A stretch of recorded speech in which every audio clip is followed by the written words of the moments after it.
Hey, salut tout le monde! Aujourd'hui, je vous montre comment brasser la Better de la brasserie Simons des années 1880. Donc, restez là!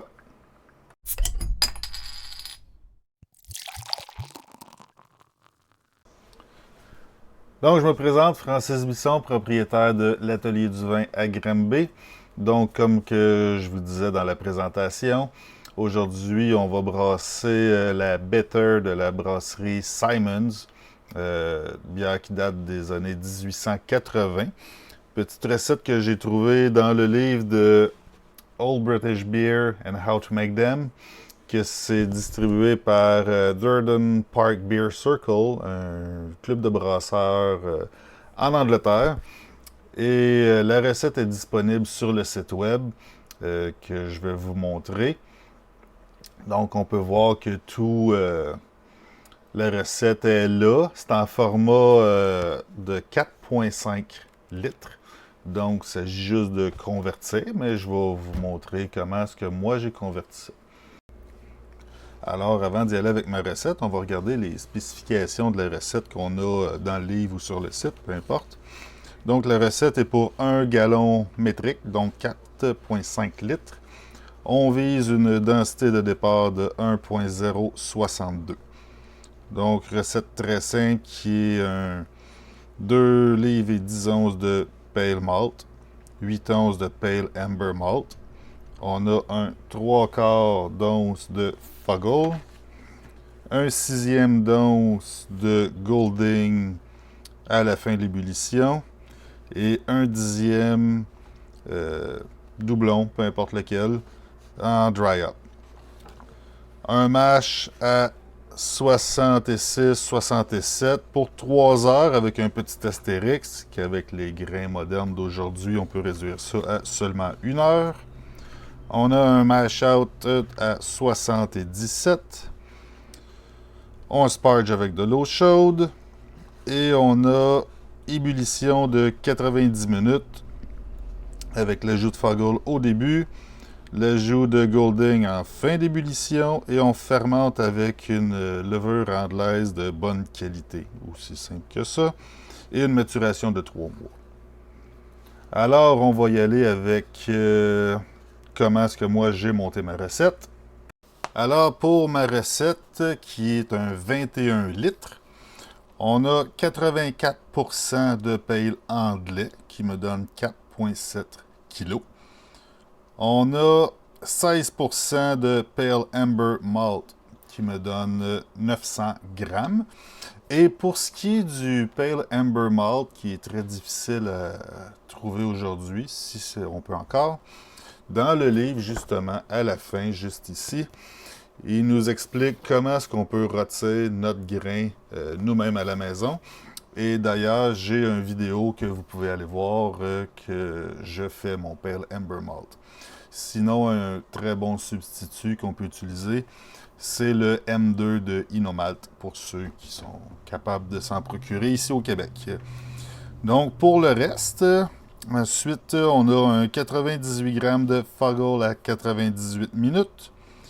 On a un 21 grammes de Golding à 5 minutes. Et pour ce qui est du dry-up, j'ai décidé de retourner avec le Fuggle, un petit 13 grammes. Et pour la levure, j'y vais avec la levure White Lab Burton Ale WLP 023. Alors pour ce qui est du mash, moi pour ma part, j'y vais avec un ratio, un mash assez, quand même assez épais. Donc 2,5 litres par kilo, ce qui me donne 14 litres d'eau. Alors, on vise un mash à 67 environ. Alors, ma température de départ va être dans les alentours de 77, 78 plus ou moins. Alors, on chauffe notre eau. On envoie ça dans notre mash tun et une fois que tout est prêt, on rajoute le grain tranquillement en brassant comme il faut pour s'assurer qu'on n'a pas de boules de céréales non défait, ce qui pourrait jouer sur notre efficacité. Alors on brasse comme il faut et une fois que c'est fait, ben, on ferme le couvert et on oublie ça pour 1 heure.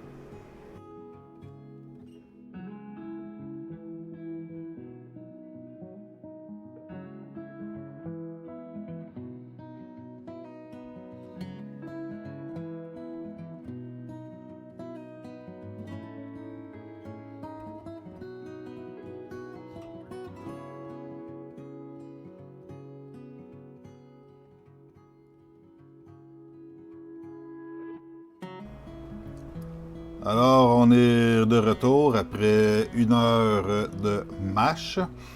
Alors, avant de procéder à la recirculation, on va brasser comme il faut pour tout remettre en suspension. Et on va drainer le mâche à quelques reprises jusqu'à temps que le liquide soit bien clair.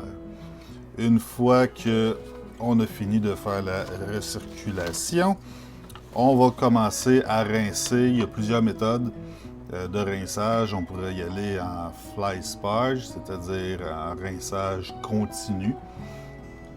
On pourrait y aller en batch sparge, c'est-à-dire qu'on vide toute la cuve et ensuite on rajoute toute l'eau de rinçage et on reprocède de la même façon, qu'on recircule un peu et ensuite on revide la cuve.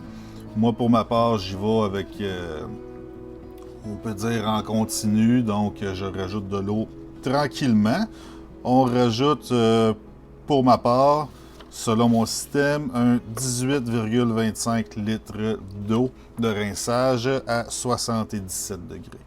Une fois qu'on a fini de rincer, qu'on a récupéré tout notre mou, on va porter ça à ébullition.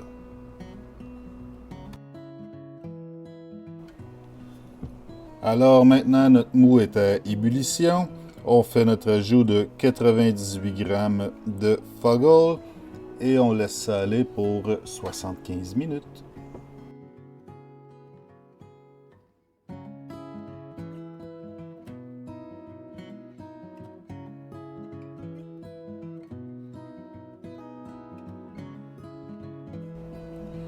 « 15 minutes avant la fin de l'ébullition, tout à fait optionnel, un rajout de Irish Moss ou une tablette Whirlfloc. Nous voici rendus dans les 5 dernières minutes. On fait notre ajout de 21 grammes de Golding. Nous voici rendus à la fin de l'ébullition. Donc, il nous reste à refroidir le tout dans les alentours de 17-18 degrés avant d'envoyer dans le fermenteur.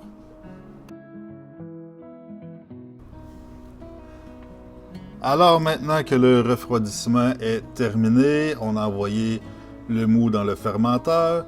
Il ne nous reste plus qu'à ensemencer la levure, mettre la bonde et laisser fermenter pour 2 semaines.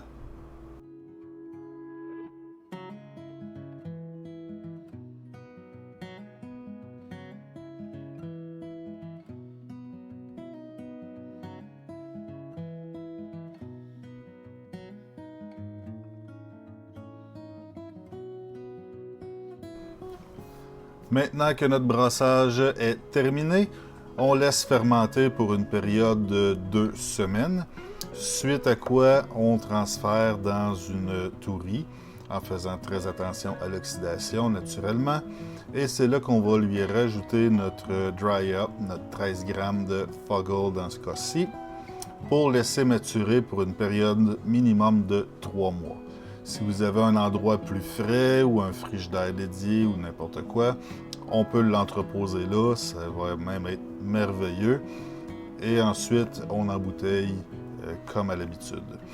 Pour ceux qui se demandaient qu'est-ce que j'ai rajouté dans le fermenteur, le petit bidule, c'est ça ici, c'est le Wrap Pills, qui est en fait un thermomètre-hydromètre flottant électronique. Donc, lui, il fonctionne avec un gyroscope à l'intérieur et selon l'angle de flottaison, il va convertir son angle en densité. Vraiment très agréable. On peut le voir ici sur le schéma lorsque j'ai fait ma Pilsner. On peut même voir la courbe de fermentation ainsi que les courbes de température durant la fermentation. Vraiment un beau petit gadget. Donc, sur ça, je vous souhaite un bon brassage et à la prochaine.